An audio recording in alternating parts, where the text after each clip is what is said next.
What? Why are you shaking your head? You're welcome.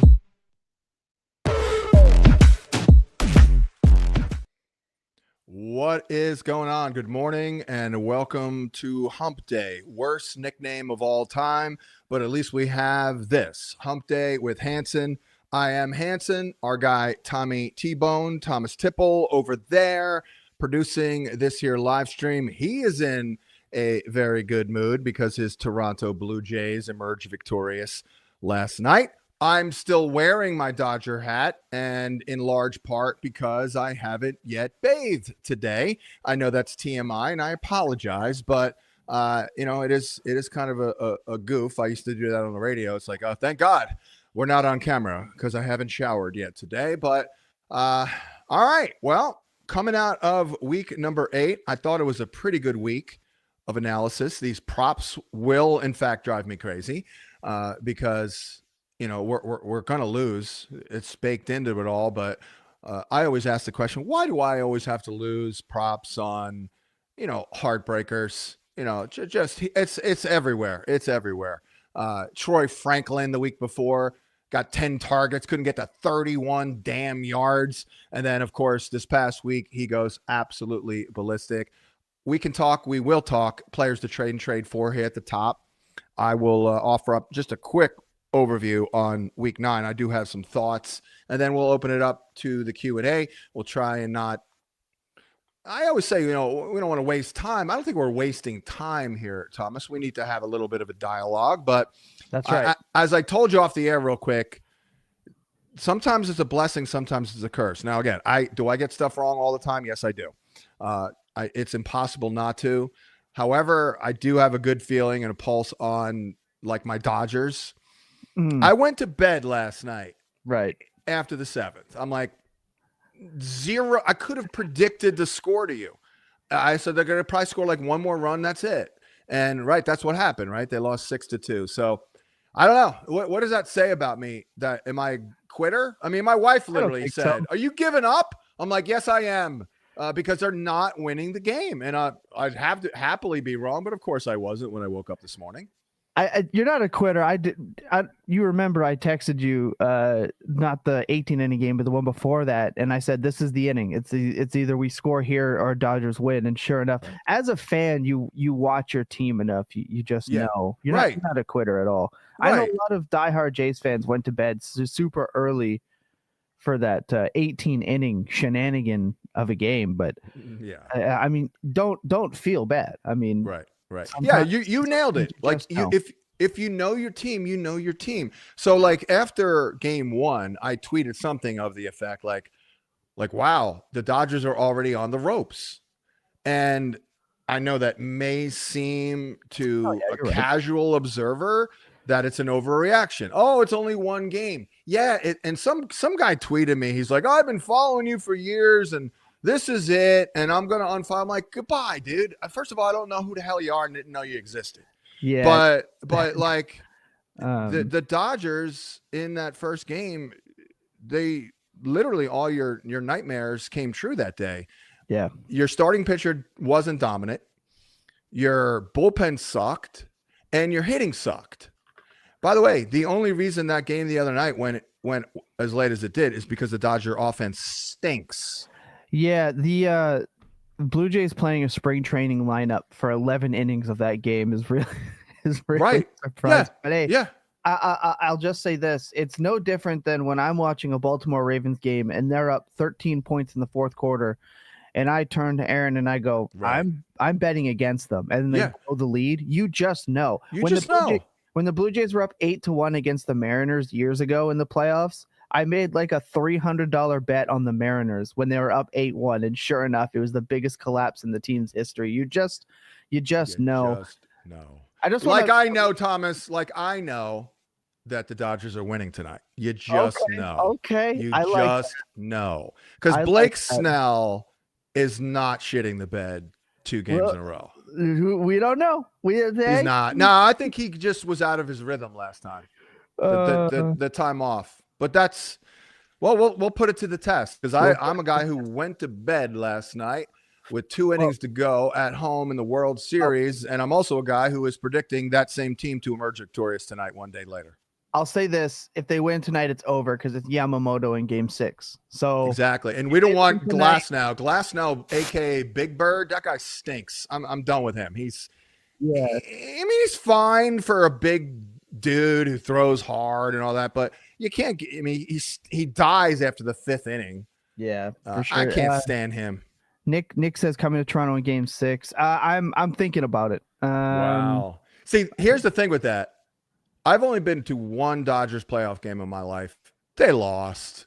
Yeah, I'm always afraid that they lose. Yeah. Well, it was Aaron and I went to Toronto in May, and it was when they were playing like garbage. We got our faces kicked in by Cleveland in a 2-game set, and then I'm telling you, the game after we left, they went on their run to first place. So it's like, all right, maybe that's what it is. I just want to let everyone know in the chat. We are going to be answering the questions. I see the super chats. Guru's going to give us players to trade for, a little bit of an overview. Then we're going to get into questions. We're going to open it up. So your super chats, we love and appreciate. We are going to get to those. That is a guarantee. But sit tight, lock in with us. And last week we got comments about skip to minute 7. No one wants to hear, hey, it's the World Series. We got to have a little bit of fun. You know what I mean? Yeah. Have a little bit of fun here. So, I'll put in the timestamps. Football starts at 7 minutes, but Guru, the floor is yours. Let people know what's on your mind. Well, I have some thoughts on week 9 that very quick initial thoughts, but real quick on the trade front. It's definitely been a weird year in the trade market. Nothing really sticks. You're buying low from a guy who's not done much for 2, 3, 4 weeks, maybe, and maybe he's got a good schedule, and he maybe has a couple of, like, a good example would be Isaiah Pacheco. Like last week, we were saying trade for Isaiah Pacheco, and he looked good and got hurt. So we'll see if that sticks. But here's what I have this week. Again, it's not a riveting list. If you're a subscriber, it's been on the site since last night, but we did pop out that Khalil Shakir reco last week, and only one game, but the reason I liked him was because of some upcoming good matchups. So that was a good one. Dave Montgomery is one. I actually was in on the under on his rushing prop this year. I just had this feeling that it would be a little bit more Jahmyr Gibbs centric, which it has been. But Dave is, he's not starving for touchdowns. He does have 4, but he's down a little bit. I do believe that we're going to get some regression, whether it be a little bit more volume, a little bit more scoring, or both. The Lion defense is playing well. The schedule looks pretty good as well. He should do well this week against Minnesota. Then he should do well against Washington. Then you have Philly, the Giants. So there's 3 out of the next 4 weeks are really good for Dave. Green Bay, Dallas, Rams, Steelers, Vikings. But at least in the here and now, like, I think he's going to start heating up like now, like Sunday against the Vikings, who, by the way, are dead. The Vikings are dead. They're dead. They're done. I had this big, grandiose vision, and it turns out what I was sensing was an epic meltdown on the season, not an epic ascension. But hey, it's not over for JJ McCarthy, but it's unfortunate. The real problem, by the way, simple problem with the Vikings. They cannot handle success. When everyone's expectations are up, they crap the bed every time. Look at the Minneapolis Miracle. Oh, it's a miracle. Oh, great. We're going to the divisional round. What happened? They got their asses kicked. So I think that's part of the problem. You put them on TV, and freaking national TV, like every game. They're doing a national game to open the season. It's like 5 out of 6 weeks trying to break in a rookie quarterback. They couldn't handle that success, basically. Anywho, Quinshon Judkins, I just think it's a small buying up. This is how deep we have to dig. Like 3 weeks ago, I said trade for Judkins, and then he had 2 good games. Now he has a bad game. Now I'm like, I think it's a buying opportunity. The shoulder injury is a concern, but last I checked, day to day, when your coach says you're day to day early in the week, that's certainly not bad. And I just see a lot of volume in the near future for him. Vegas, Niners, Titans, Bears. I mean, right there, we should get a good amount of volume. Then Buffalo's terrible against the run, and Pittsburgh. Marvin Harrison, at the very least, we're going to get decent quarterback play because Jacoby Brissett is playing a little bit better than I thought he would. I think everyone is a little surprised by him, but Kyler out there trending toward a return this week. Really good matchup this week against Dallas.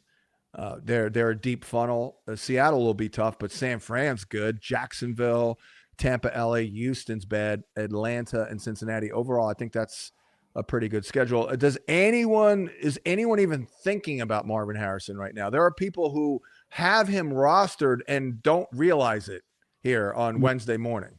I can't play him. Like, he's an unplayable asset to me most weeks. I mean, this is what we have to do, though. He is an alpha receiver who's talented with a decent schedule. Sure. He's got, you're right in that no one's really paying attention to him. I mean, 5.2 points in week 6. He had the concussion, right? Right. The game with Brissett. So we don't really, but he does have 2 games where he has scored over 18 fantasy points. Those are obviously the touchdown games, but oh no, he scores touchdowns. Boo-hoo.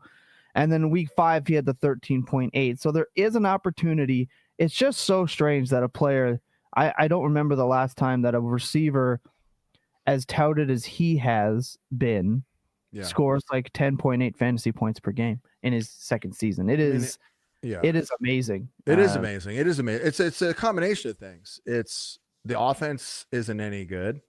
Mm-hmm. Kyler Murray is too short and isn't that good.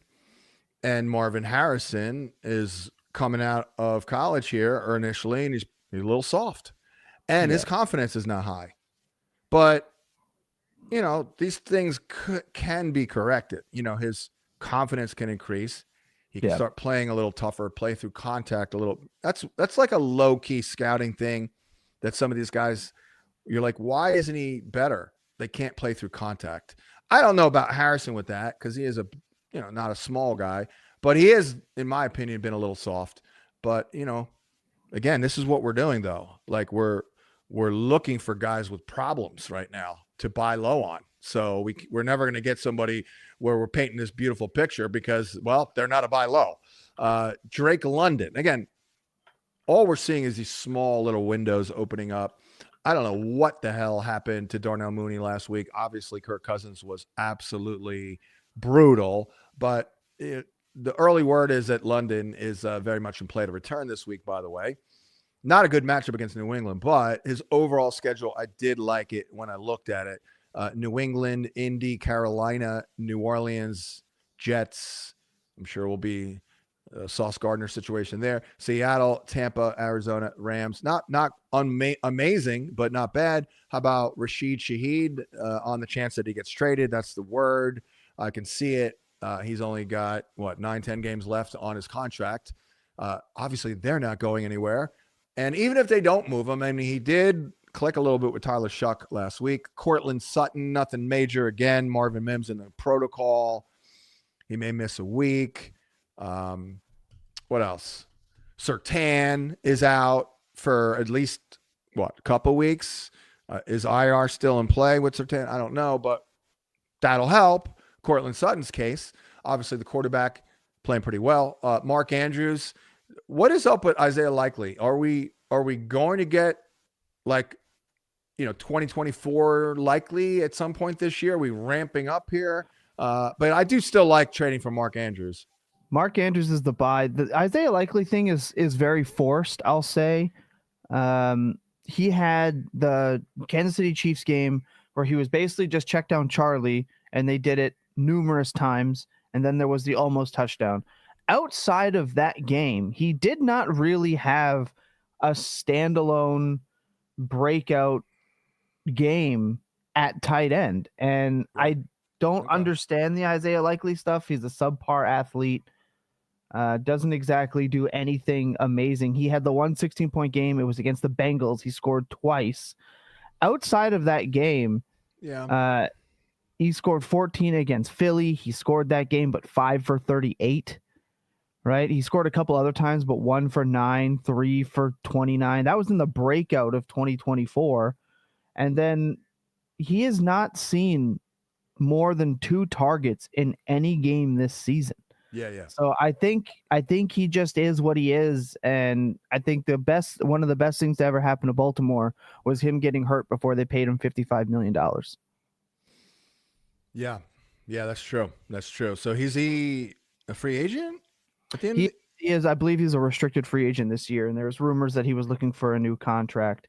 And yeah, I'm very, very happy right now that is not the case. Well, and back to Mandrews, that all bodes relatively well. Well, of course, watch Likely do something this week against Miami, because Likely's a zone guy, right? And Mandrews is the man guy, and Miami is zone heavy. But this schedule is not as much against Baltimore. If you look at the last couple of games that they've played against Baltimore, they've done nothing but send the house. They outright blitz Baltimore almost more than any other team in head-to-head matchups. So there is a potential for a Mark Andrews type big gainer, but that also bodes well for Likely if they use him in that check and check down scenario. But just a note, they do blitz and Lamar quite a bit from what I remember. These NFL teams and organizations, boy, they are just making it harder and harder and harder for us and people like me. Ken Walker. I mean, this is truly absurd at this point. I was not in on Walker. I actually was in on Charbonnet, and I'm not bragging at all, even though he's doing well. I was in on Charbonnet. I've always been a Ken Walker critic. I've always attached to that. Like, I understand the guy can teleport to places on the field. I get it. But, I mean, he is a pain in the ass. However, it's got to start heating up here. I mean, we can't keep up with this craptastic rotation, if you will, with Charbonnet averaging 2.8 yards per carry. I mean, maybe it'll never happen, but I think this, if there's ever time to buy low on Walker, this has got to be it, man. It really does. Can't get much lower. No, exactly. And look at these matchups; they're pretty good. Arizona, Washington. Yeah, they got run on the other night. Arizona, I mean, we should be fine. The Rams may not be wonderful there. Tennessee, volume. Minnesota, they stink. Atlanta, not great there. Indy, LA Rams, Carolina. Overall, not bad. Carolina's run defense has been pretty good, but I actually did play the James Cook prop on the site over 71.5. I think he got it. 200, 2+. Next up, and again, I'm bringing up guys with flaws. You have to. Like Ricky Pearsall. Will he play this week? I don't know. But I think it's this week or next. And if we can ever get back to health, and get Purdy, because that's, Ricky would be okay with Mac Jones because Mac Jones is a good quarterback and a professional. But Ricky plus Purdy is what we need. That has been, even though it's only 4 games, low key. If you study the league, what's the most deadly combos in the league this year? I think Purdy and Ricky would be up there. Again, smaller sample, but extrapolating out, if these guys if they played every game, I mean, we'd be talking a lot more about Ricky, making some big plays there with Brock Purdy.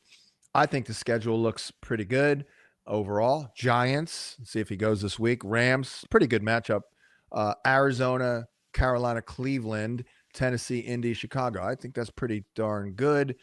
Terry McLaurin, again, I've had him on this list for a month now, on and off. He did improve this past week, but and look, he did a little bit better than I thought he would. But it's all about this schedule. Maybe not this week, Seattle, but Detroit, Miami, Denver, that might not be great. Minnesota will be great. The Giants will be great. Not that worried about Philly, although Mitchell, and then Dallas. He's always been a Cowboy killer. Maybe that's calmed down a little bit. And then, I mean, what the hell? I'll put Brock Bowers on the list again. The schedule isn't amazing. The quarterback isn't amazing. His health isn't amazing. But Brock Bowers is amazing, and there aren't that many guys like that. I would be willing, if I didn't have a good tight end one, to buy low on him. And then, obviously, Bucky Irving, I think he might actually be worth paying up for. had him in here last week, but they're struggling on offense, and it's not good. Seasons within the season. First, season 1 and 2 of 2025, Baker Mayfield's your MVP. Season 3, he's like your bust. Maybe in season 5, he'll win comeback player of the year. Yeah. So I think Bucky, I'd be willing to pay up. Basically, Rashad was all right, but he wasn't great. They need some juice and some explosiveness, and a solid overall schedule. New England, Buffalo, Rams, Arizona, New Orleans, Atlanta, Carolina, Miami. That's pretty good. That's pretty good overall. So that's all I have. Real quick on this upcoming week. Again, the National Fake You Out League, and this game on Sunday, the games on Sunday will be played in the month of November. So I'm been pushing my narrative of Novunder because it's the time to go unders. Honestly, every time is the time to go under in the National Football League. If I could just come on here and just take all unders, just all unders, boring. Let's just, and no change in thought philosophy. I'm just doing unders. We're hitting 59%. We are, but are we having any fun? Right. Not really. I'll say this before we get into the questions. Week 9 is one of my favorite times. So I'm in the middle of doing a study for teams that post a bye week and how often they're more likely to advance, and why pushing chips in redraft is so valuable is, from what I have found so far, teams that secure the bye move on to the finals at a 61% clip. I've pulled that from over 1,000 leagues over the last couple of years, and I'm still working through the data to see if it maintains. But please, for all the questions of somebody asking, I'm only projected for, this guy's projected for 8 points, but I need some guys, embrace the chance that you might underscore what you hope for by playing the big pop type player, but please embrace that variance. Go for the big score, get those wins, secure the bye week, because it is look, you play more games, you have more opportunity, and that's just is what it is. So week 9, guys like Bucky Irving, like Guru is telling you, if they've got that upside, please do what you can to go secure the upside, because boy, it makes a difference. Yeah, no doubt. And that is a good tip. He is on a bye this week. So if the Bucky person is dying because of, the Bucky injury, now's a good time to do some business. First thing I look at when I dive into the week, believe it or not, is the wide receiver corner matchups. And if you go on the wide receiver corner matchup tool, I mean, it's like, wow, look at all these unbelievable individual matchups this week. I'm like, this is great. This is going to be a big week. Jamar Chase up against Wright, and they play a lot of zone, so it'll be boring ass 2-yard ADOT day again. Amon Ra, Josh Metellus, Zay Flowers, see a little Minka, Devontae Adams, Kool-Aid McKinstry, Harrison against the replacement player, right? For, I guess, Trayvon Diggs. But then I went in and looked at like the schematics. Oh, terrible week for good schematic matchups for the passers and for the receivers. So something's got to win out, either the individual matchups or the schematics. I don't know the answer, but I'm just saying, I thought this might be a fantasy bonanza week, but no, it'll probably be another struggle bus the football on the early games, Thomas, has been pretty brutal. I mean, it's been pretty bad. Yeah, myself and my co-host on the Market Report, which we're recording today, Andy Buckler, he was he kind of got made fun of a little bit in like week 6, week 7, because he was like, I asked him how you feeling after the week, and he goes, everyone sucks. Like everyone all my teams suck, all my players suck. I agree. Fantasy, he's just everything sucks. He was going through it, and we had a good laugh about that. But I think the NFL has an officiating problem that is just getting louder and louder. Every play, there's a flag. No one knows what's a penalty. Nobody knows what a catch still is. We still don't know what a catch is. We have no idea. And I think quarterback play is terrible, and I think it's plaguing the league. And I've been complaining about this for a decade. Yeah, for sure. And I think it's proof where a guy like Joe Flacco, who everyone says is washed and has been washed for years, continuously 100%. shows up to new teams with minimal time to prepare and just knows how to run an offense. Or you get Brissett. Jacoby Brissett was left dead and buried, and he comes out and he does things Kyler hasn't done in 2 to 3 years throwing the football. Oh, I know. Well, the NFL made a deal with the devil. They adopted the college game, and now everyone stinks. This is what I was saying 6 weeks ago. Why is scoring down? Yes, 2 deep safeties and all that. No, but why is it down? Peyton Manning retired, Drew Brees retired, Tom Brady retired, Kirk Cousins doesn't do it anymore. What do these guys all have in common? They matriculate the ball via the forward pass in the pocket. Yeah. And these other guys, they stink. Caleb Williams stinks. Yeah, it's not looking great. It's look, I don't want to go on this big old man yells at exactly. That said, that said, NFL stinks, everyone stinks, but we still love it, and somebody's got to win. That's that's my mantra. It sucks, but somebody's got to win. Yeah, I agree. I just think the NFL does have a bit of an actual talent problem, which is why by like week 10, week 11, week 12, we see who the good teams are. And, someone in the chat, kid 1097 says they played shell coverage 30 years ago for sure. I mean, the Tampa 2 was invented not 50 years ago. Tampa 2 was this big thing until they realized you could hit routes in the middle of the field. So 100%. I think Peyton Manning helped kill cover 2 with Dallas Clark.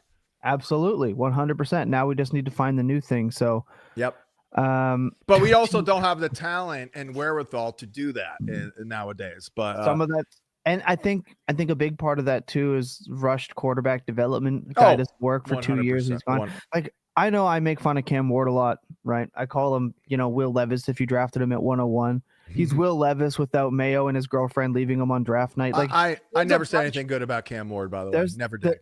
There's a bunch of jokes and memes that because I like to, you know me, I like to, poke the bear a little bit, have a little fun. But in the truth of it, he's going to be done in 2 years. And, that people are like, oh, well, now, Katie, I said, definitely do not trade Pittman for Tracy. I mentioned that in the comment section there. Now you're looking at guys who are like, oh, look, Sam Darnold might have been pretty good all along, or Baker Mayfield. Look, imagine if you just had patience. Yep. The NFL today would not have – Peyton Manning wouldn't have been able to play quarterback for more than 2 years after his rookie year where he threw 28 picks. Ben Roethlisberger, go look at Big Ben's statistics over the first couple of years. He would not have made it now. So I think that's part of the problem a little bit. Yep. But again, I'm not a hashtag real football guy. I'm a hashtag dynasty guy, but that's just my scope on the situation for sure. 100%. And I might sound like an old man yelling at the clouds, but I've seen this evolve for 31 years. You know what I mean? I keep saying, like, if I'm doing props 10 years ago, like, forget it. Yeah. 10 years ago, I won, I'm not bragging. Again, I get a million things wrong, but I just was in a mood. Like, I was working on DirecTV and was like, I don't know. I just was in a mood. I guess it was like toward the end of the year. It was like week 10 or 9 or something. I'm like, you know what? I really like this week. I'm going to play a DFS 50-50 lineup for 1,000. Just, and I'm not a big gambler, but I'm like, I'm bored. I'm feeling it. So, and I won and it hit, whatever. And then I won 8 straight weeks to end the season. It was like, this is like a part-time job. I'm winning $1,000 every week. Easy. Absolutely easy. Now, absolutely hard. I mean, if I'm doing props, even like Julio Jones, I mean, the prop would be like 99 yards. I'm like, yeah, let's go over. And it would hit. But nowadays, man, it's like pulling damn teeth. But on that note, again, somebody has to win. We get ticked off, and then we maybe we work a little harder and get things a little bit more correct. So what do we have here from the people? Let's open up the Q&A. Yeah, I just want to just immediately like the watch the film stuff I get. I understand that for all that. I get a lot about that with like Caleb. We get a lot of that with Cam Ward. The statistics on or in the data suite are provided by our film charters. Yeah, so we ask them. The people watching the film are the ones providing the data. There is a marriage there between data and film that always exists. And I think that if you get 10 film guys, right, to sit in a room and watch the same 10 minutes of football, they'll give you, for the most part, 7 to 10 different variations of a breakdown. Yeah. So true. One person watching film to the next person watching film are going to see different things most of the time. So, and by the way, that's real quick, why I don't do it. By the way, so many things that you see with the naked eye on the film that looks egregious or looks great, mostly egregious, might not be egregious. Right. We don't know. Yeah. Did the guy run the wrong route? Yeah. We don't know in a lot of ways. I think one of the things I really like is JT O'Sullivan and the QB school. He's on YouTube, former, obviously, NFL quarterback or whatever. Yeah, I've seen him. Yeah, he always says the same thing. He goes, we're not in the room. We're not in the room. We're assuming this and this and this, and we're not in the room. And right. I like that appeal to it. But it's just something we get a lot on the interwebs. All right, let's get into some of the super chats that we've been given. Our guy Scanny dropped a couple $4.99s here. 4-4, two easy weeks coming. Don't say that. Full PPR. His wide receivers are JSN, CD, Rice. Said both have the week 10 bye. And Pittman. RBs are Cook, Stevenson, Harvey, Tootin, Isaiah, and Benson. Do I wait until after week 10 to upgrade at RB2 or sell one of the wide receivers now? Pittman is hard to sell for my league, so either Pittman or CD. And he said for who? So he wants to know if you need to upgrade from Cook, Stevenson, Harvey, Tootin, Davis, and Benson. Think so. I think you do. You the CD thing, he was untouchable. Now he's touchable. Like is he the one? Yeah. But there's like a 1B. I think CD might be the guy to move here. I mean, I'm not moving JSN. Like, period. Like, you can't. And you're not, and you can't move Rice. Can't. Right. So CD is now your 3. I mean, it's a hell of a 3. But your 2 at running back, crapped the bed last week. Basically, Ramondre, right? He didn't do crap. Yeah. I would move CD. I think I agree with you there. Okay. Now, who can we get for CD? Well, that's Devon Achane. Yeah, that's the only way I'm trading him is if we get. How about you go and you trade CD for Bucky Irving while he's hurt, and then you get a little bump with a little extra on the side there, a little side dish there.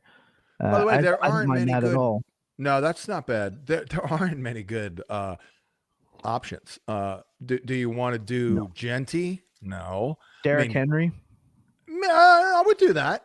Do that. Derrick Henry, especially because again, you might be able to get that little bit. Didn't we beg people 3 weeks ago for 2 weeks in a row to get Derrick Henry? And I mean, he is. I lost the damn prop last week, but he scored 2 touchdowns. That's right. So I think those are definitely some options. The ironic thing is, I think the best guy to trade a CD Lamb for is already on his roster, James Cook. That's a good one. I like that. Well, with Ryan Heath, basically when he put out his report, like James Cook hasn't caught a pass since week 5, Guru. So it doesn't matter. I think, that's what I mean. So Derrick Henry, 22.5 carries and 17.8 expected fantasy points over the past 2 games. They are favored in, I believe, I'm looking for it right now. By the way, James Cook, man, and I did say this for a lot. I said it a bunch of times when he came out. I had a brief interaction with both of the brothers, Dalvin and James Cook. I came back, I'm like, James Cook is Dalvin. Yeah, they're both very good. They have a lot of the similarities. But in Baltimore, the Ravens are favored by 5 or more points in 6 of their remaining 9 games this year. He gets Miami, this week. You look at the points surrendered by two running backs for the remainder of their schedule. Miami 5th, Minnesota 22nd, even though that's a bit of a fraudulent 22nd in my opinion. Cleveland just got run on by New England. The Jets are bottom half. Then Cincinnati, Pittsburgh, whose defense is terrible. Cincinnati again. So who's first in points allowed to running back. So I think Derrick Henry is kind of the perfect one, especially if you can get a little bit more on top, because, people are like that sometimes with wide receivers. Vince P. Real quick on Gibbs, or not Gibbs, Cook. Yeah. I could be talking about my you-know-what, but I've seen a lot of James Cook in a career, and he is so good and so durable that I don't care that he doesn't catch the ball lately, because if they needed him to, he would. Yeah. The reason he's not catching the ball is because he's crushing on the ground. So it doesn't matter in that case. Not every, that's a rarity. Their running game and their O-line, the continuity there is incredible. And you're not wrong. That's how he's so great. Yep, you're not wrong. I agree with everything you just said. Vince P with the 699, 14-man, 1 point PPR trade question. He says, I give Bucky, White, Allen, and London. This is a massive trade for Bijan, Zay, Tez, and Mayer. Trade with fellow follower. Shout out Nick. Nick B. Which Allen? I mean, is that Josh Allen? That's. I think maybe Keenan Allen. Yeah, exactly. I don't know. There's That's two a Allens. tough. I'm gonna say Allen Chaplin. I'm gonna lean Bucky, White, Allen, and London. There's no other quarterback involved. For Bijan, Zay, Tez, and Mayer. That's tough. Guru, what do you think? Well, I think it might have to be Josh Allen. I don't know. I don't know. I mean, but Bijan, I mean, the one side has Bijan and the other side has a running back who's hurt right now. So it can't be Keenan Allen, because Bucky Irving. Well, wait a second. What is the White thing there? I think it's going to be Rashad White. I think it's. Right. I think. All right, so you're giving up the Rashad Tampa White. backfield, Josh Allen and London. It's got to be Josh Allen, because I would slap somebody in the face if they gave this to me in real life. Only a friend in league in my league. I'm not going to advocate violence. Don't at me.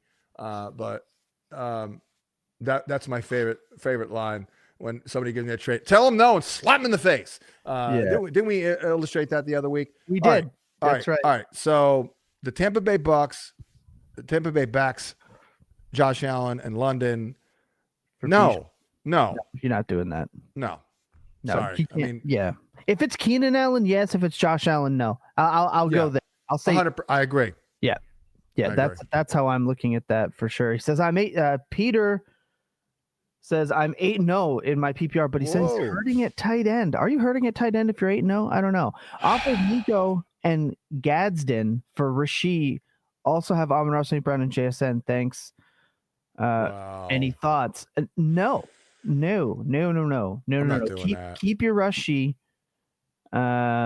Keep Amon-Ra. Keep JSN and roll with that. Your tight end. Look, unless you have the tight end one, you don't need that tight. I've won games this year starting Gunnar Helm and Mason Taylor. You do not need that ultimate tight end unless you have the Brock Bowers or you have the Trey McBride. Your advantage is in those wide receivers. You'll win it. You'll win in the aggregate more often than you're not. I apologize again to anybody who took TJ Hawkinson again. I am sorry. I am so mad at myself because I think I wrote this. I said this somewhere. I ignored my initial reaction to being face to face with TJ Hawkinson because I loved everything about him and all that. But I think I said this a week or two ago. remember at his combine, I pictured the room right now. I'm in the room right now, and there he is. When you walk into the room, he's at the first podium, and I'm like, let's go see my guy Hawkinson. And I'm like, did he even brush his hair? He looked like he rolled out of bed and didn't comb his hair. Mm-hmm. And I was like, I mean, okay, but the little voice in my head is like, this guy's going to disappoint you. And he did, and he has. I'm sorry. I am really sorry. But we apologize for that so many times, Guru. Oh, I mean, I'm just, because I was so adamant about it. Like, that's the guy to get, and it's not the guy to get.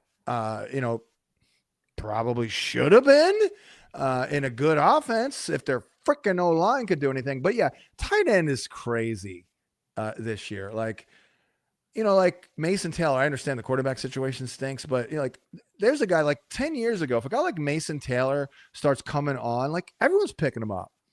Now it's like, he's still only rostered in like 29% of the Yahoo leagues. Like, it's just drifting in and out of relevancy. Yeah. Last week I said, go and get Gunner. I do like Gunner. Yeah. He scored the touchdown, and I was a big go and get Mason Taylor guy.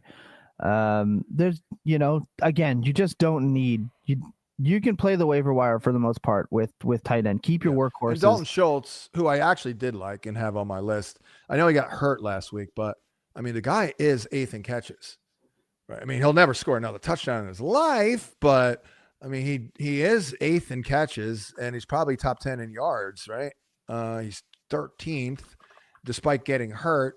So at the very least, he's got a decent floor if healthy and all that. But yeah, I'm not going crazy there. Just play the matchups, and somebody else will probably emerge before we sign off here. Like I don't know, maybe Evan Ingram will start heating up, or maybe Brenton Strange comes back. Is he dead? Maybe Noah Fant just scores every week. Right. That's what I mean. You don't need. You do not need to overpay like that.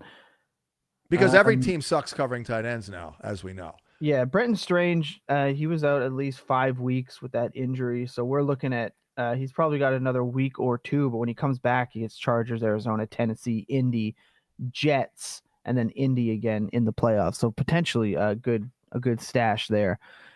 Tommy's with the $4.99. Thank you. Said scared of Swift's schedule. Trade him and Jennings for Ladd and Benson, or Hunter and Benson. Yeah, Ladd and Benson for sure, in my opinion. I've been kind of saying the trade Swifty did last week, and he crushed. I do have to give him credit, and the offense, they're using him well, and he's running hard, the outside zone stuff. But there is a reason I put him on the list. I don't like the schedule overall. So yeah, 49% of the snaps last week. Right, my guy Rutgers legend Kyle Monangai siphoning more than 39% of snaps over the last 4 or 5 games. I think your intuition is right here.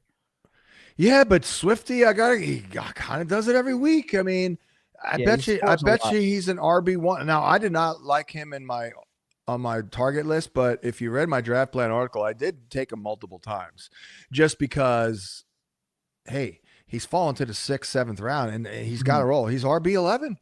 I mean, 4.6 yards a carry, 4 rushing touchdowns. He got a receiving touchdown.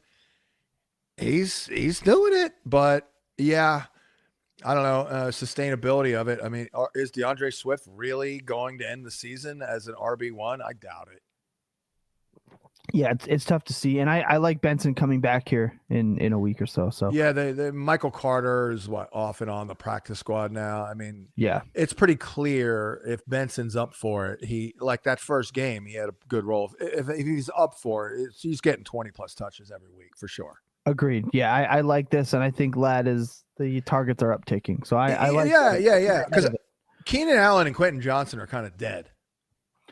Yeah, I'm more inclined to say that, I was going to say I'm more inclined to say the Quentin Johnson. Oh, yeah.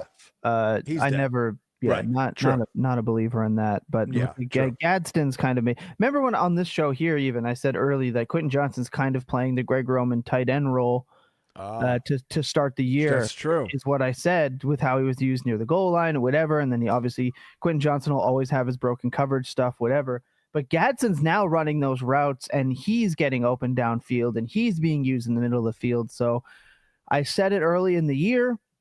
QJ was running the Greg Roman tight end role just from a wide receiver standpoint. Now they're doing it with Gadsden. So, yeah, I'm there. Just not Keenan Allen, I think, is still just that guy. But I think Vlad, he'll drift in and out every other week. He'll have a nice week. He'll catch 4 or 5 balls. Yeah, you're right. He's a matchup guy now, right? Right. But his upside is capped a little bit too. 100%.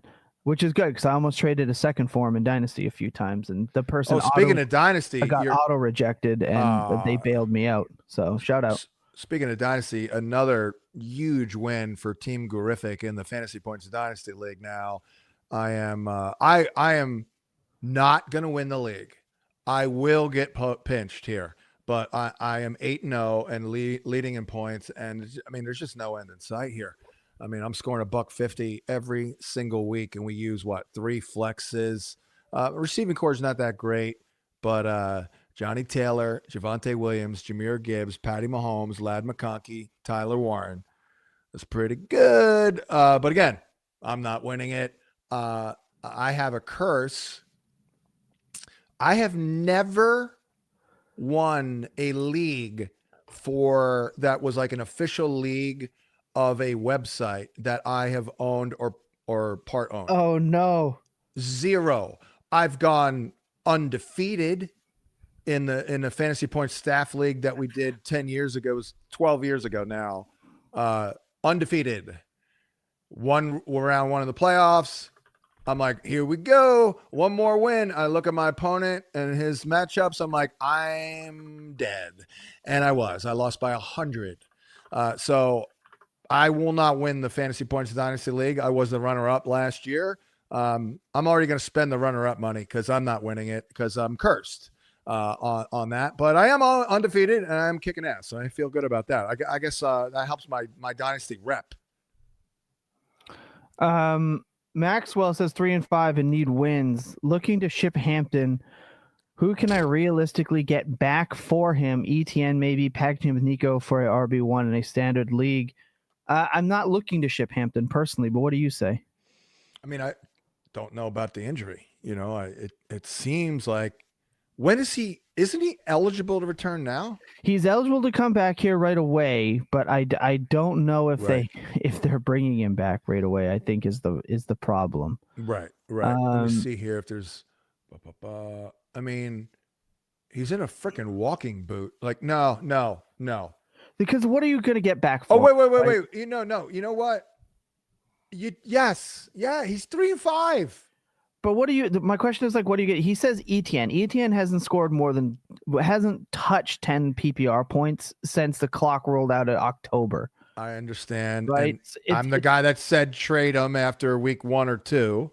However, I am also the guy that wrote him up last week because, and again, they stink. They all stink, but the schedule is pretty good. I like it. The Raiders this week. Houston, not unbelievable. Chargers. I mean, it's not incredible, but it's hardly scary. Like Houston, you got to run on them.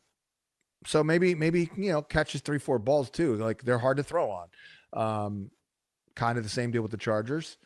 I mean, it's not incredible, but he is kind of the guy. Like, I mean, Tootin, maybe they transitioned to Tootin late in the year because final year of ETN's deal, but they're 4-3.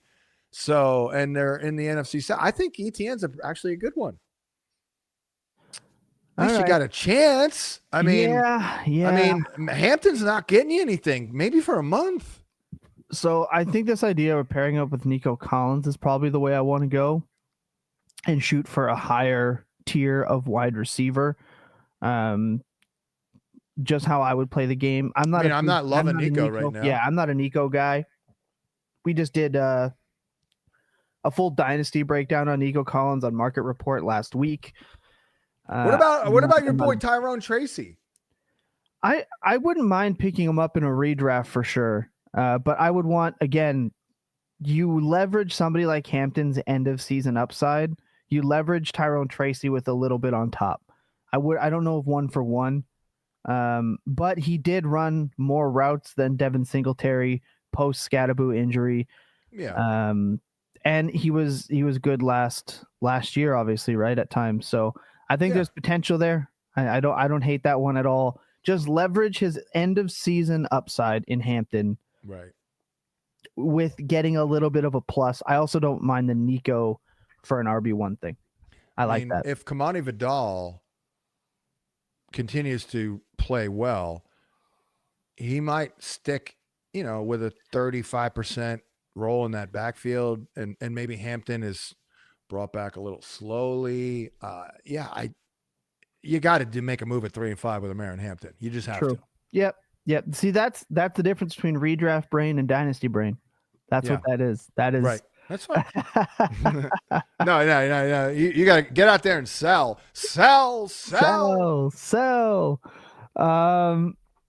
You said trade CD for Bucky plus help at RB2, but do you think Benson can get up to the value of where Bucky is? Even if it's close, why not keep CD because it's better than Pittman and Bucky? Look, because first of all, Benson is still a great unknown. Is this, we just don't know. So, Scanny, is this a dynasty question? Because you're asking about the value of Bucky. So if this is a dynasty question, it changes everything. Because in my opinion, the two most overpriced positions in fantasy is RB2 and QB2, right? But in a redraft, the reason you get the plus is to make up some of that point value in redraft. So you're obviously doing this deal to get help at running back, right? So, to get help at running back. So I'm not sure you should be worried about value increasing. I think Benson is going to be good. I don't think he's going to get to where Bucky is. Bucky's been unbelievable. RB1 continuously. So yeah, and Benson probably going to miss 2 more games. Probably. I haven't had I can look for an update there. It's just, I think. Well, the latest is that the latest targeted return is week 10. There you go. So. And against Seattle, which is not a great matchup. Right. So, but San Fran, Jacksonville's not bad after that. Tampa, LA, Houston, Atlanta, Cincy.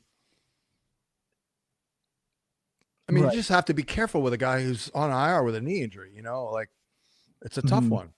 It's a tough one. If it wasn't a complicated injury, I mean, how many games has he missed? I mean, he should be back like week 9, but I don't think anyone expects him back in week 9. Right. I think it's more about just like you need a workhorse. So if you're going to dip into your wide receivers, who's a potential running back because people are actually looking to move off of, it's very hard to get a very good running back at this point in the season from a team that's already contending. So you gotta take that risk a little bit if that's your goal. Yeah, you do. Right? So Achan, Kyron's not a bad one. He's kind of been a little frustrating, at least last game. Yeah, absolutely. He's definitely one of those guys that if he doesn't score, right, you're probably frustrated with him. So definitely there are options out there, but that's kind of why I'm not really worried about, player X meeting the value of player Y when they're not the key part of the trade specifically. I mean, you got to just simply ask your question, does this trade measurably improve my team like right now? Yeah. Or if you're looking to do something for the end of the season, for the whole year, does this measurably improve my team right now? Sometimes, you can sacrifice depth for a better starting lineup, but I don't know about you, but at this point I'm about just give me the best damn lineup possible. To hell with depth. If you're not getting that bye week, you need to at least still get in. So, and by the way, real quick, just a thought, it used to be, and I haven't been in a 14-team league in maybe a year or two, but it used to be like, oh, this guy, I just had 3 injuries at receiver. Oh, let's look at the waiver wire. I'm done. There's nothing there. That's not the case anymore. Every league, because so many damn players touch the ball, every league. I mean, I could go to an FFPC high stakes league right now, and I guarantee you it's a $2,000, buy-in, I can guarantee you PPR that there are decent receivers on the waiver wire going into week 9, just because there are so many damn receivers. That's all. Yeah. So basically my point is, don't worry about depth, because you can plug holes on the waiver wire. So let's see here. That's right. Real quick. All right. I mean, again, to my point, is this amazing? No, but this is a 12-team competitive, high-stakes draft, and Aya Manor's available. I mean, this is low end, but there are options. Like, it's not hopeless. I've seen worse, and a lot of it is because so many damn dudes are involved. Yeah, you're not wrong. Don wants to know, should I drop Pollard, Tootin, or Brashard to pick up Tracy or Knight or Benson? I need a win this week. Is Brashard startable? No, I don't see it. Like, he got that volume in that blow up, but that was like they played a JV team, the Raiders. Yeah, I don't see it. I mean, they didn't look excited to increase his role this week. I'll put it to you that way. I know that because I took his bloody props. Oh, did you? Yes. I would never. I took Pacheco, actually. I trusted the Twitter hype machine. I never do it, Guru.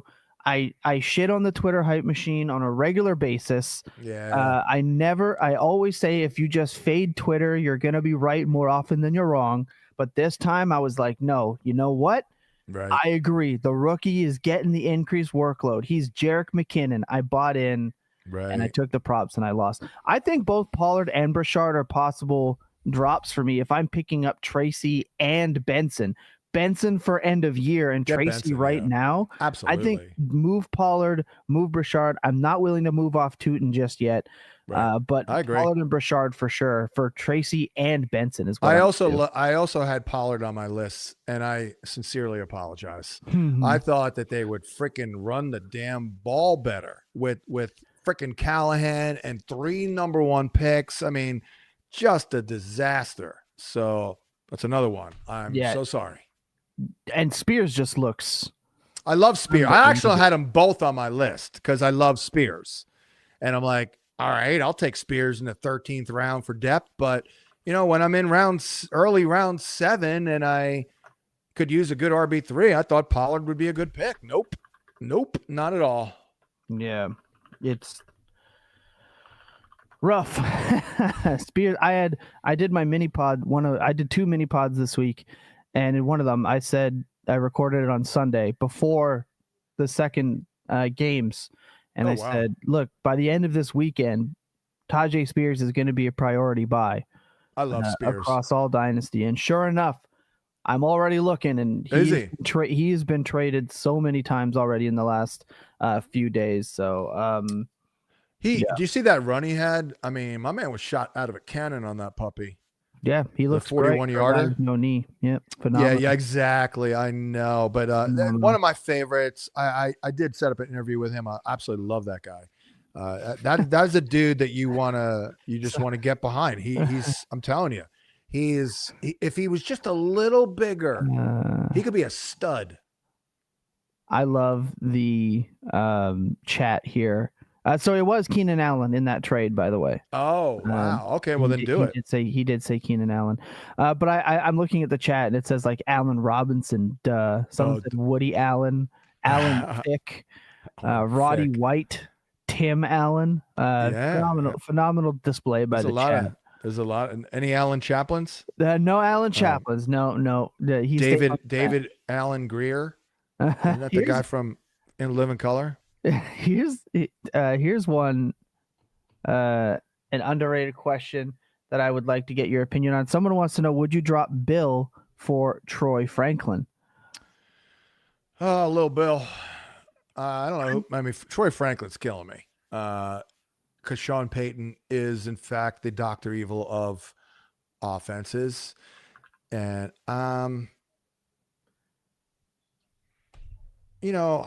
what if Troy Franklin is a guy that is generally available on the waiver wire. Is Ja'Cory Cross-Garrett, is he available? No, I don't see much appeal there. I mean, I don't see much appeal to holding Ja'Cory Cross-Garrett. But he is a starting running back, or a number one. Can I make a case for Ja'Cory? Yeah, sure. Check this out. He gets Miami in week 11. Right. Gets the Giants in week 15. There you go. Okay. Denver in 14. That's what we're talking about. Dallas championship weekend.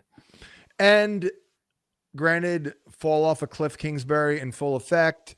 DC, I should have bet all unders on their season totals, knowing that fall off a cliff Kingsbury. But we'll get Daniels back. It should be a professional offense. That's a good point. Okay. But so no, because while Troy Franklin has had 2 big games, otherwise he's just a guy. So like, good luck trying to figure out when those big games are coming. I mean, always possible he goes on a run. Mm-hmm. Marvin Mims is hurt, but I mean, there's gotta be other comparable options out there than Troy Franklin. Like, maybe I should look at my own damn article. Our guy Swales is adamant. He sends me a DM every time Troy Franklin, the last couple of weeks, he's had the upper hand, has those big games. I love him for that.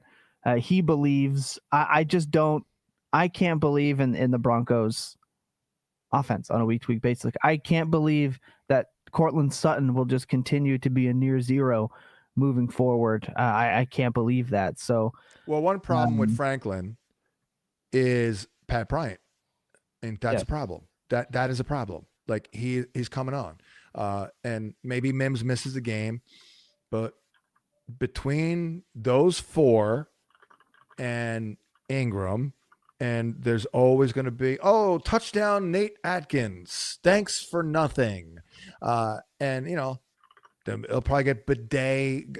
It's not that bad, but it's not that good. So yeah, Franklin is not a bad option, but he's just a guy. He really is. What else do we have? I'm trying to see who else I have comparable to Troy Franklin. You know what I'm doing over Troy Franklin? DK. Tires. DK. Yeah, DK is a good one. I think DK could be the guy. LaMarcus Allen. Oh my God, you guys. Gracie Allen. That's LaMarcus a good one. Allen. Yeah. Allen Iverson. AI. Love that one. I mean, come on, AI. Iverson. Love that guy. Darius Slayton over. I'll go Darius Slayton over Troy Franklin. Interesting. Now, look, Troy Franklin will probably outscore him. But Darius Slayton might be a little bit more consistent. Yeah. Bill plus Slayton over Troy Franklin. I think, though, if you look at it that way, I like that a lot better. Right. So I think you're right there. I think. How about Jalen Noel, our guy? Yeah, I did a bit of a dive into the Houston Texans wide receivers on the mini pod on the Sunday. They're annoying. They are annoying. No, I know. Higgins, Noel. I know. Braxton freaking Berrios. I know. More targets, and with Nico coming back, but Noel is the guy. I look, that post is out there. You can listen to it. Dynasty Points podcast. It's on the feed. He is the one that I am buying out of that group. He ran 40. He ran like 30% fewer routes than everyone else, and was still only out targeted by Higgins by, I think, or out targeted them by 1. Like, he got more targets on a per route basis than the other guys. So I think he is kind of the guy that gets the bump. And Jacob Gibbs agreed when he was on Dynasty Points last week. Shout out Jacob Gibbs and Beyond the Box Score podcast. Everyone should be listening to Jacob Gibbs and Ryan Heath. Look at that, I'm just a promo machine. Yeah, you are. I think basically at the end of the day, like, looking at it, like Higgins and Noel, Higgins has to kind of usurp Collins to ball, whereas Noel kind of has to usurp Kirk. Mm-hmm. Looking at it long term. Yes. Because they seem to like Hutchinson. So when Collins is out there, maybe Higgins is still just a rotational guy. Noel too, because you got to get Braxton Berrios snaps, but still, I was asked about Noel on our live stream on Sunday morning multiple times. And I'm like, I get it. I understand. But look, who's playing well? Who gives them a better chance to actually have a decent passing attack? It's Noel. And, so he did have a good game. Granted, so did Higgins and Hutchinson, but I like Noel. But I'm telling you, DK, he's good. I think he's better than Iron Manor. So, and Calvin Diddley, who knows? So I think there's a world where DK is the guy. Mm-hmm. Yep. I think you nailed that. We've got Packers or Texans rest of season. Defense. And whoever I drop, should I pick up Sampson for next week? So it's kind of tight end. Oh, okay. Well, I think you probably should pick up Sampson for sure. I mean, we'll find out, I guess, later today. Oh, no, they're off this week. So, yeah, I think you would want to pick up him. But no, with Judkins day-to-day on a bye week, I think we're probably okay. But it's certainly a good handcuff at the worst. Packers, Texans. I mean, I would say Packers, but let's take a look at the schedule real quick. Denver week 15 is not great, but I'm going Packers. Why? Chicago week 14, Chicago week 16, although Baltimore week 17 is not great, but I'm going Packers there. They're underwhelming a little bit, quite frankly. Thought their fantasy D would be a little bit more productive. Of course, I thought the Vikings would be a little more productive. I will say I did retire from defense and kicker analysis. Yes, I did. And if anyone has a problem with that, I'm sorry. But there are kickers in the National Football League right now that I've never heard of. So I did retire from that. What else do we have? Someone says people still playing leagues with defenses and kickers. Yeah, more than you'd be. You'd be surprised at how many, more than you'd think. And I'll say there are dynasty leagues where we still have a kicker, we still have a defense. I'll say this. I am kind of pro kicker in fantasy, and I'll tell you why. It's all right. There's nothing more tilting. And look, if you play this game to have the safest, most fun experience, I think we're playing different games, because fantasy is the most tilting, heartbreaking, and annoying thing that you can play. But I like the idea that you can have a guy who scores 38 points like a Jonathan Taylor and lose to a guy who hit 7 extra points in the same game somehow, like because they played the kicker, and that's the edge that it gets you, because your kicker misses an extra point, and or they go for 2. Like, there's just something about a kicker and the variance of them that I just love so much. So I don't mind it. Less so about defenses. Because if I continue to lose to like a random, do you remember the year the Patriots had Gilmore and they were just the number 1 defense in the league? I swear I lost more dynasty games to a 38-point New England Patriots defense than any other player in the league that year. So I'm a little bit out on defenses, but kickers are a little bit more predictable, I think, than the defenses. And shout out Linda Lyons on Twitter. Her whole thing, she's the best kicker analyst in the game. Her whole thing, kicker rankings, dynasty kicker. There's no one else. If I have a kicker question, that's who I'm going to. So shout out Lyndall. She's phenomenal. If you play with kickers, that's, always look for the totals when you're deciding with kickers. Just absolutely the most basic advice you can get. Look at the projected totals for the game. Go with the highest total. That's right. So we'll do one of these last ones here, because I know you got to get out. Yeah, I do. Time is flying. It is. Hey, time flies when you're having a good time.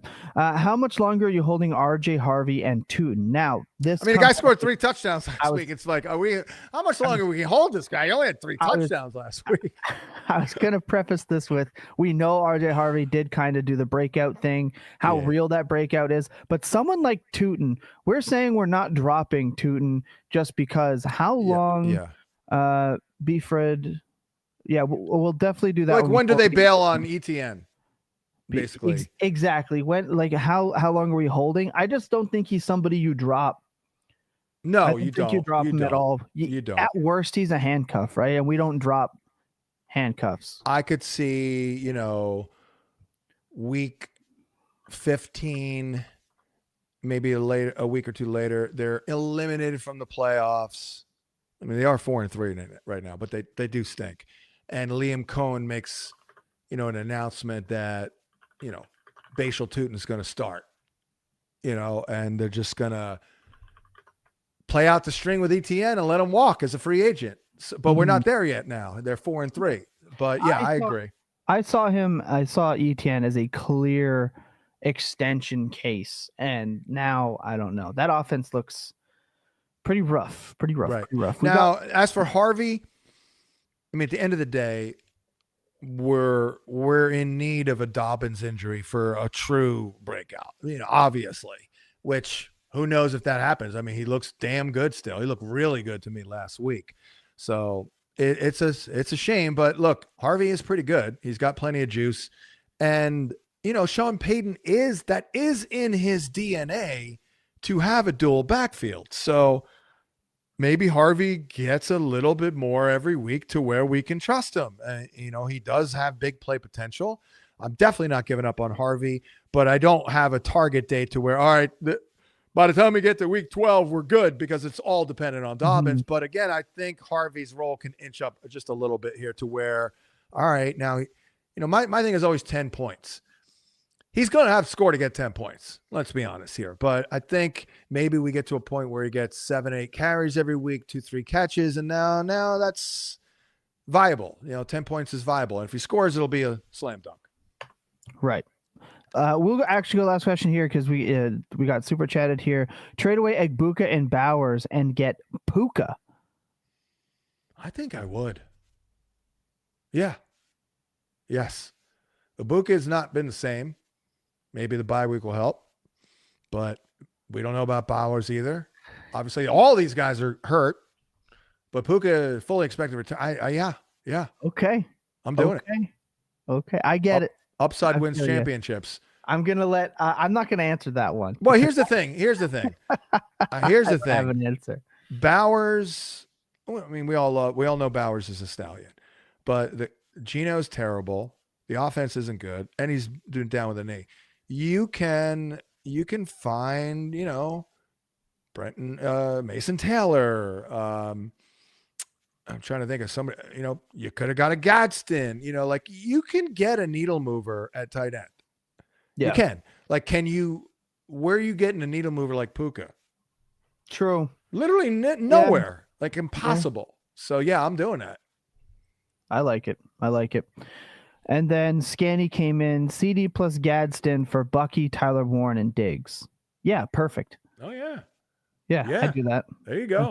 That's beautiful. You're replacing Gadsden with Tyler Warren. Yeah, I think you hit the nail on the head. That's by the way the type of deal. Anybody looking for the tight end, whatever, we're talking about filling a hole. How about Colston Loveland this week?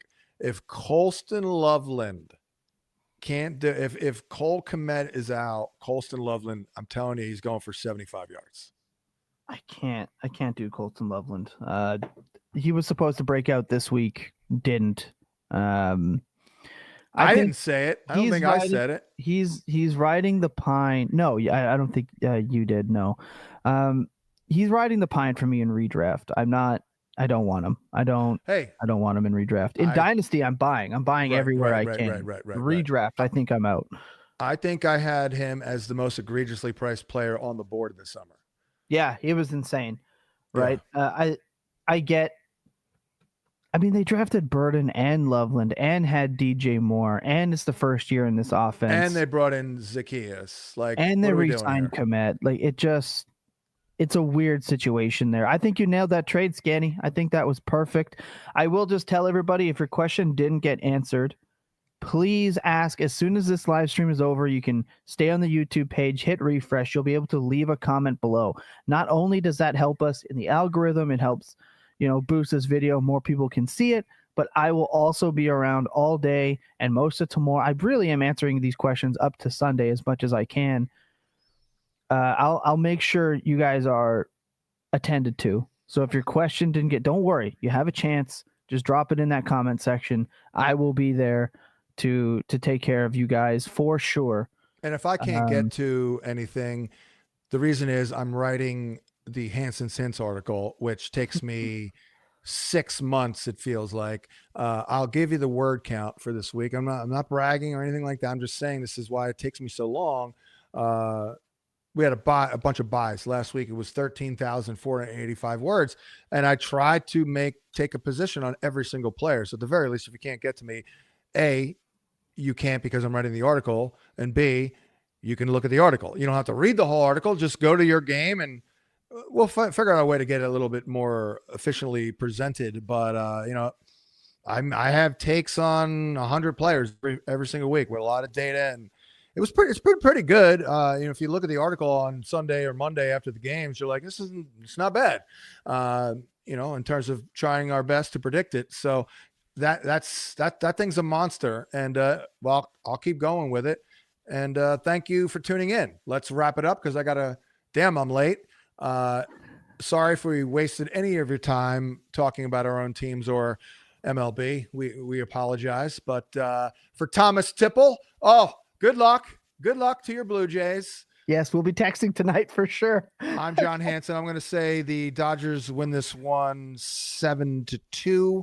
That is my prediction. 7-2. That's a bold prediction because Dodgers scoring 7 runs. I've got Dodgers winning, but I have Dodgers winning 5-3. You know what? I'm gonna bump that down to 6-2 because 7 is like 7. Make the correction. I'll keep playing the Blue Jays underdog card. I'll go Dodgers 5-2. Well, my prediction was Dodgers in 6. By the way.